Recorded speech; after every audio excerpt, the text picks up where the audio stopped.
spirit is floating down that tunnel toward the light. You know what's behind the light? It's not God, it's me. And I'm gonna kick your poncy soul all the way back down the tunnel till you choke on your own fucked up ribs. Now, wake the fuck up. What's up, y'all? How y'all feel? This your boy Dwayne coming at you live and direct. Usually I come with some stories and whatnot, you know, some funny, crazy stuff to talk about and everything. But this time I didn't have anything that was worth, you know, jumping in front of the camera for. So I decided I'll come up with a story. Now, this is pretty much like super last minute, but I'm gonna see what I can do with it real quick. Hopefully y'all like it and y'all find it a little funny. If not, oh well. But anyway, check it out. Once upon a time, there was a girl named Loopy. She worked at a marketing firm downtown for about 10 years. And she was generally liked by her fellow employees. Problem was that Loopy was a little bit on the dumb side and had the absolute worst luck. She often said that her mom was allergic to 4-leaf clovers and her daddy actually died choking on a rabbit's foot. Why did he have a rabbit's foot in his mouth? I have no idea. One day, at the end of the company picnic, everybody was getting ready to pack up and go home. Loopy noticed that it was a couple of hot dogs and some potato salad left on the table. So she decided that she was going to wrap it up and give it to a homeless person. Unfortunately, her boss seen her doing it and he was being real anal at the time. He went over there and started yelling at her, telling her that she couldn't take it because seeing how the company provided the food, that was considered company property. So Loopy made a case saying that all that they was gonna do was throw it away, whereas the homeless people would benefit a lot more from it if you gave it to them. But unfortunately, if that fell on deaf ears because the boss was already on the phone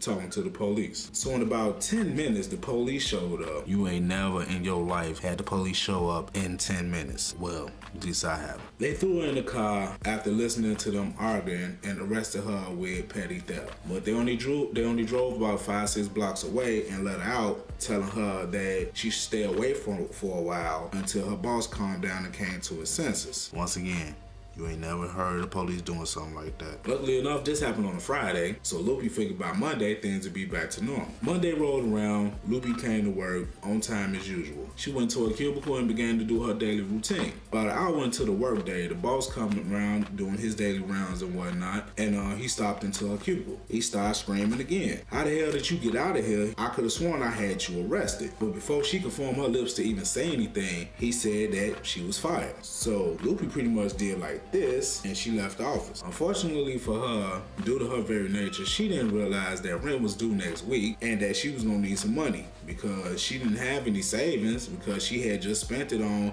her new iPhone, her 43-inch TV, and some new shoes. She knew that if she filed for unemployment, that wasn't gonna start in time. It was gonna probably be a couple of weeks, and that was only if everything ran smoothly. Her friends didn't have any money, and neither did her family, and selling her body was pretty much out the question. She figured either she was gonna A, strip, or B, rob a bank. And for some odd reason, she decided that robbing the bank would be the easier thing to do. So she hatched a plan. What she was gonna do is she was gonna go in there with a note and hand it to the teller and stick her hand in her pocket and point it as if she had a gun. She figured they do it in the movies and sometimes they actually get away with it. So a few days of studying robbery movies and all that stuff commenced, and she decided that she was gonna try it. And she also figured that she was a girl, she wasn't gonna get any real time if she got caught. So a few days passed and she walked into the bank, walked up to the teller. Teller said, "Welcome to First National Bank. How can I help you?" She goes to reach in her pocket, but she realizes that she doesn't have the note. So she excused herself real quick and she ran back out to her car. She went and retrieved the note and walked back in there. She walks in there, she hands the lady the note. The lady looks at the note, puts the note on the table,